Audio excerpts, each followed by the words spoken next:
I started running it about a year ago.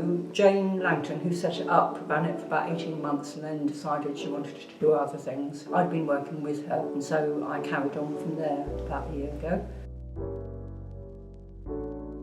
We started when the government and all levels of local council declared climate and environmental emergencies, which was 2019. We started in response to that, just to try and promote things within the local area that we could do. The principles of a repair cafe are to stop so many things being thrown away, and because we're an environmental group, that's something we're particularly interested in trying to stop so much stuff going into landfills, to try and extend the life of things. Well, only recently, I guess, as I say, because it was somebody else who actually started it and found out about the repair cafe movement. So it was primarily her idea to get this started, but somebody else was again who started the whole concept. Yes. Yeah, I really love it.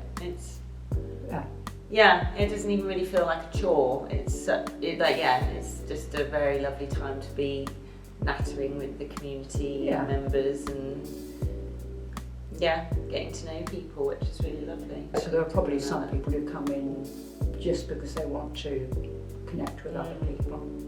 There's a lot more to it than you might imagine, so it's quite a lot of work to it, which is partly why I wanted to step back now, but yes, it's good fun.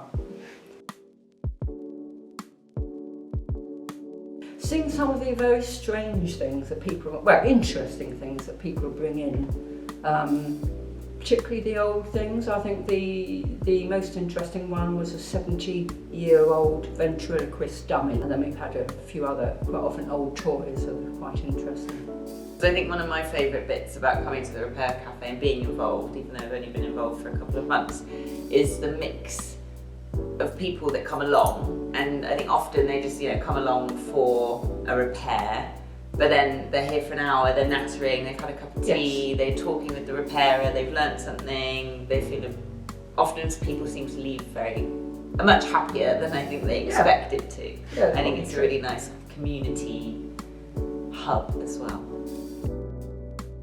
I think it's about 50-50, isn't it? Yeah, it's both. I mean, you get regulars and then often get people. It's quite fun when you get people that arrive and they've never been to a repair cafe before and they can't quite believe that there is a room full of people who are happy to sit on a Saturday morning and fix things for each other, and then it's not a paid thing. But we have one or two people, one in particular, who comes nearly every time, so actually not today, but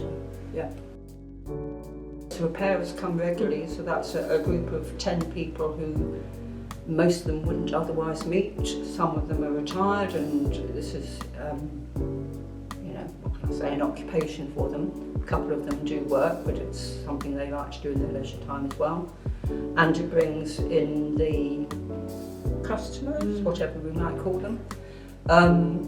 So yes, I think that's probably had an impact in just it being a monthly, very small community hub.